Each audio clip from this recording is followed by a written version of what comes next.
네, 시장진단역인데요. 윤아 씨 오시고 김정일 이사님 오십시오. 네. 안녕하세요. 자, 오늘 김정일 이사님 또 척척 박사님 오셨으니까 우리의 답답한 마음은 그죠? 답답해요. 벌써 한숨 쉬잖아요, 윤아 씨가. 그러니까요. 9월이 시장이 너무 재미없게 올라갔는데 9월 시장이 뭐 당초도 강할 걸로 보지는 않았지만 이렇게 힘이 없고 흘러내립니다. 왜 그렇습니까? 근데 일단 뭐 지수 기준으로 보면 뭐 그렇게 큰 폭의 조정이 나타난 건 아니죠. 그런가요? 예. 60일선의 저항을 뚫지 못했고 네. 120일선의 지지력을 다시 확인하려는 그런 시도 정도라서 뭐 일단 윗단이 한 2,600 정도에 있고 그다음에 아랫단이 한 2,500 아니면 2,400 후반 정도에 있다고 네. 본다면 뭐 여전히 시장은 박스에 놓여 있다라고 봐야 될 것 같습니다. 다만 이 투자 심리가 이렇게 좀 뭔가 불안함으로 나타나고 있는 것은 그동안 주도주라고 불렀던 2차 전지가 이렇게 힘없이 약세를 보인 적은 없었는데 이번에 이제 전체적으로 약세를 보이고 있고 그나마 가장 7월 달에 상승 흐름을 되돌리지 않은 대표 두 종목이 포스코홀딩스와 에코프로 이제 두 종목 남아 있는 거 아니겠습니까? 예. 그런데 지금 에코프로가 100만 원을 좀 위협할 수도 있는 그런 흐름이 나타나고 있는 데다 포스코홀딩스, 포스코그룹도 약간의 주춤거림이 나타나니까 아마 이 주도주의 빈자리가 굉장히 크게 느껴지는 것이 원인이라고 보여지고요. 또 역으로 되짚어보면 테마주는 이렇게 올라갈 만한 종목인가 싶은 종목군들도 뭐 상한가에 가거나 혹은 뭐 10%를 너무 쉽게 움직이니까 그렇죠. 그런 상대적인 박탈감까지 더해서 솔직히 지수는 그렇게 많이 빠진 게 아님에도 불구하고 굉장히 많이 받은 것 같은 그런 심리적인 압박이 나타나는 게 맞아요. 현재 시장이 아닌가. 예. 그래서 지금은 어떻게 보면 이런 심리적인 압박과 상대적인 박탈감이 더 지수의 그 하락 효과를 가져오는 그런 모습을 나타내고 있다라고 봐야 됐고요. 그다음에 시장 전반적으로 보면 아마 매도량이 증가했다라는 판단보다는 저는 매수가 매수가 줄었다. 이게 좀 더 적절한 표현이 될 것 같습니다. 달러 같은 경우엔 좀 어떤가요, 요즘? 달러의 영향도 시장에 이 9월 증시가 좀 답답한 모습을 보이는데 영향을 주는지 궁금하거든요. 근데 금리와 환율 모두 영향을 주고 있다라고 봐야 되겠죠. 시장에 대해서 얘기할 때 지난번에도 한번 말씀드린 적이 있었는데 저는 지금 시장에서 가장 중요한 마켓 드라이버는 환율이라고 생각합니다. 그래서 국내 시장이 정말 강하다면 원화가 내려와야 되겠죠. 그런데 지금 뭐 원화도 다시 1,340원대 근접하는 흐름으로 가고 있기 때문에 그러니까 1,340원에서 급하게 1,320원으로 내려왔다가 깊게 내려가지 못하고 다시 재반등하고 있는 국면이고요. 그다음에 이제 미국채 금리 10년물도 4.1을 깨지 않고 계속 버티면서 다시 또 고점을 시도하려는 그런 모습이 나타나고 있고 거기에 이제 유가와 관련된 불안감 등 여러 가지 거시적인 변수들도 일단 상단 돌파에는 굉장히 제약이 많다라는 것을 방증하고 있기 때문에 네. 외국인 수급도 뭐 당장 크게 개선되기에는 어렵다 이렇게 봐야 될 것 같습니다. 뭐 그렇다고 해서 1,350원 깨고 환율이 또 위로 날아가면서 외국인들이 급격히 이탈할 것인가 그렇게 판단하기 또 쉽지 않죠. 그러니까 답답한 이 답보 장소 속에서 개별 종목의 활발한 수익률 게임이 벌어지는 그런 양상이 벌어지고 있는 근본적인 이유가 여기 있다. 결국 지수가 답답하고 주도주가 닫혀 있는 구간이니까 뭔가 시장의 에너지는 다른 쪽으로 분출되고 있고 그 에너지가 생각보다 너무 강해 보여서 참여하신 분들은 좀 만족할 수 있고 참여하지 못하신 분들은 박탈감이 커지는 그런 장세가 연출되고 있습니다. 그래서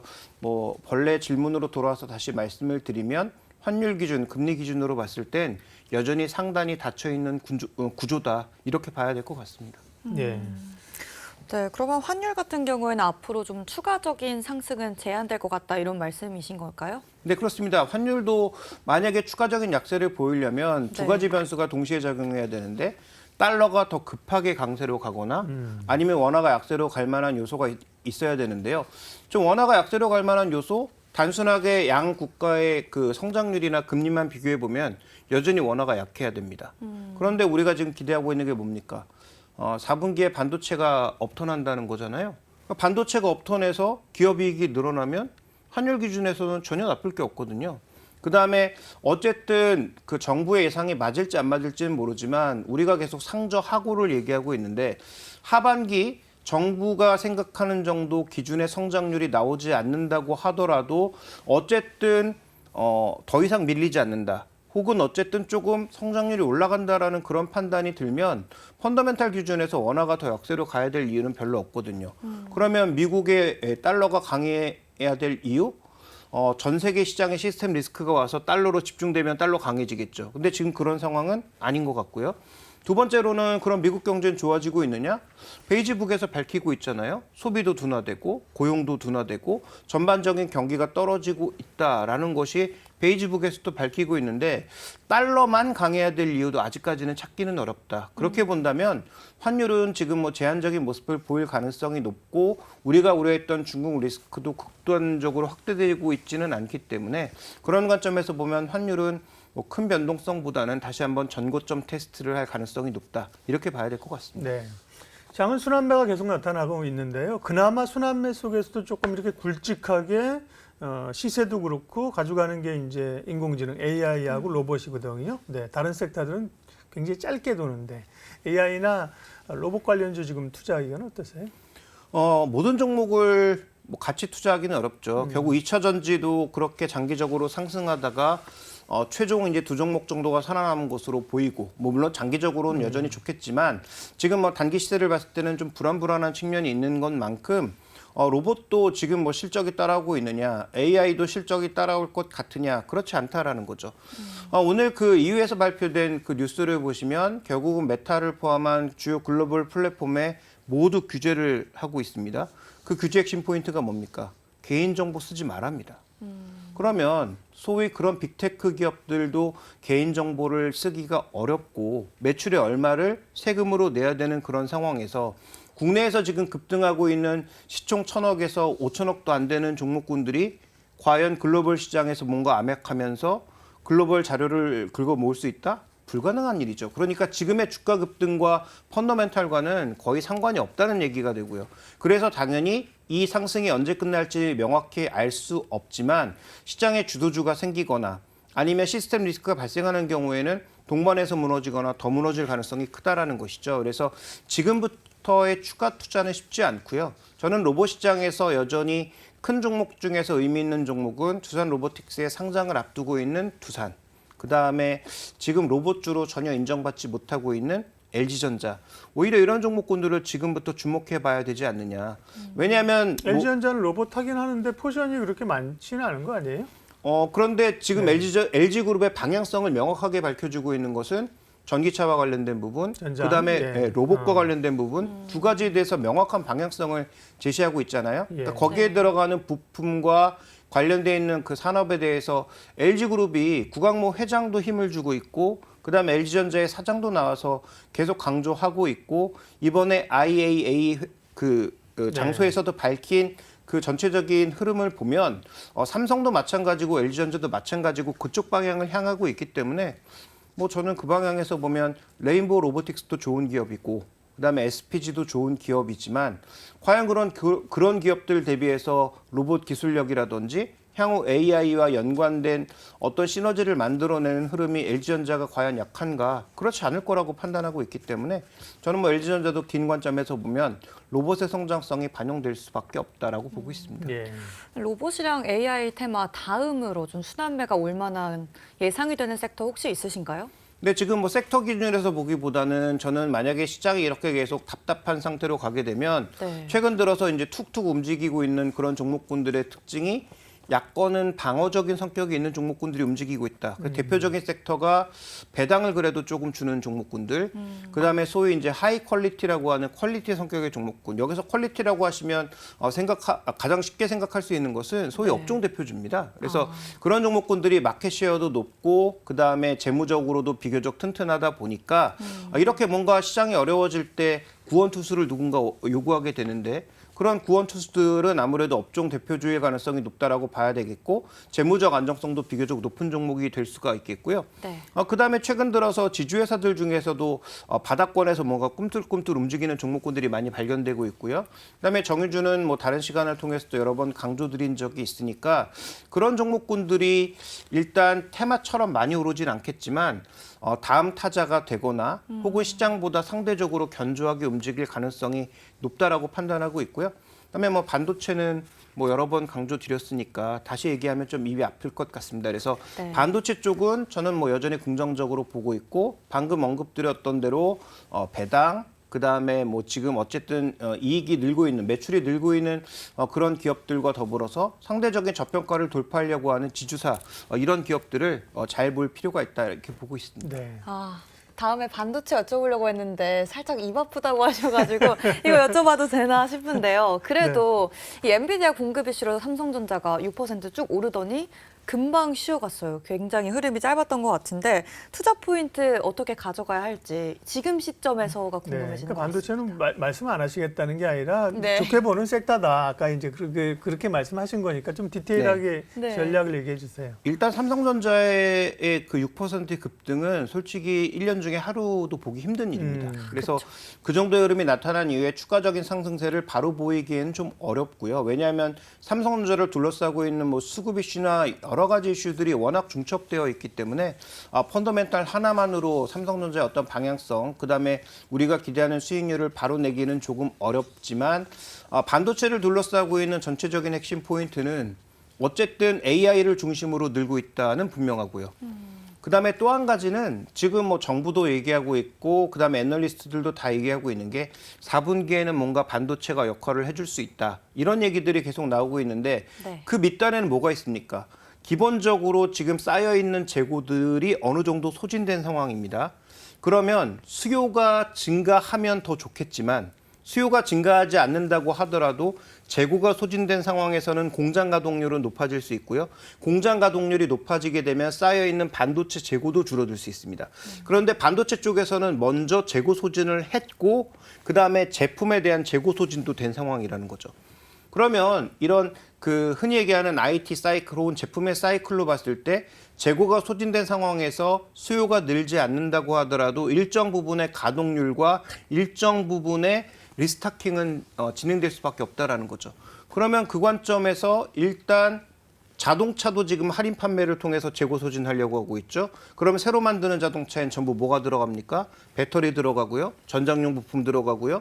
새롭게 만들어지는 자동차는 전부 자율주행의 단계가 높아지기 때문에 그 안에 들어가는 반도체의 단계도 높아지고 관련된 어떤 수요가 같이 늘어날 수밖에 없습니다.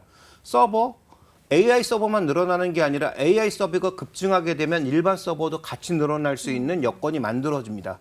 두 번째, 반도체 가격이 싸지면서 반도체가 업턴할 수 있는 그런 여러 가지 여건들이 동시다발적으로 만들어지고 있습니다. 그런 차원에서 반도체는 좀 여전히 시간이 걸리겠지만 계속 모아나가야 되는 상황이다라고 보고 있고요. 반도체 내에서는요, 그러면? 좀 그러면 좁혀주- 지금까지 네. 좋았던 뭐 한미반도체, 하나마이크론 이런 종목군들은 여전히 보유 관점에서 접근해야 됩니다. 어쨌든 네. 시장을 리드해왔던 종목군들이 먼저 빠질 이유는 별로 없다라는 판단에서 계속 가져가실 필요가 있겠고요. 다만 신규 매수에서 그러면 이것만 사야 되느냐? 그렇지 않을 수 있죠. 왜냐하면 지금 반도체가 만약에 업턴하는 거라면 후공정만 갈 수는 없다. 그러면 전공정도 같이 움직일 거고 그다음에 반도체 소재도 결국 같이 움직일 거다. 이들의 실적이 왜 나빠졌는지를 생각해 보시면 반도체가 재고 조정을 하면서 이들의 실적이 모두 안 좋아진 겁니다. 근데 지금 미국 시장을 한번 바라보십시오. 미국 시장에 그 신고가 종목 안에 뭐가 들어가 있습니까? 어플라이드 머티리얼이 들어가 있고요. KLA가 들어가 있습니다. 그러니까 전 세계 1위와 4위 반도체 장비 기업들이 모두 신고가에 들어와 있죠. 엔비디아가 신고가에서 떨어지고 있는데 장비 업체들이 괜히 들어오겠습니까? 신규 반도체 공장이 늘어난다라는 것을 그들의 주가가 먼저 설명하고 있는 거거든요. 그러면 반도체 장비를 살 때 후공정도 사되 전공정 중에서는 핵심 장비만 사야 된다. 뭐가 핵심 장비냐? 비메모리 쪽과 미세 공정을 하는 쪽이 핵심 장비다라고 봐야 될 것 같고요.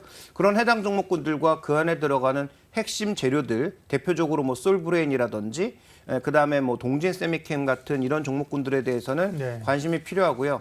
장비는 뭐 여러 번 강조드렸지만 유진테크, PSK, 신성이엔지 같은 전공정도 골고루 같이 사야 된다가 핵심입니다. 여기서 또 오해하시면 안 되는 게 후공정 버리고 전공정과 재료만 사세요가 아니고 네. 신규 매수를 하시는 분들은 후공정도 가고 전공정도 가고 재료도 가야 비교적 예, 예. 안정적인 수익률을 갈 수 있다라는 거고요. 만약에 이런 선택이 조금 어려우신 분들은 반도체 ETF를 사시는 것도 예. 하나의 방법이 될 수 있겠죠. 반도체는 뭐 좋게 보셔서 굳이 설명 안 해도 된다는 질문했는데 되게 자세히 얘기하시네. 2차 전지 얘기도 좀 해야 되겠어요. 2차 전지가 사실은 눌리는데 올라갔던 것이 좀 쉬면서 여타 다른 쪽이 좀 가지 않겠느냐. 장비라든지 뭐 리사이클 좀 갔잖아요. 근데 지금 전체적으로 힘이 빠지는 상황이라 이게 뭐 중국산 저가 공세 얘기도 있고 수요 자체가 전기차가 안 팔린다는 얘기도 있고 그것 때문인지 많이 올라서인지 2차 전지에 관한 지금 전략 좀 길지 않게 좀 생각 좀 얘기해 주세요. 네. 네, 일단 주가가 먼저 갔기 때문에 핵심 포인트죠.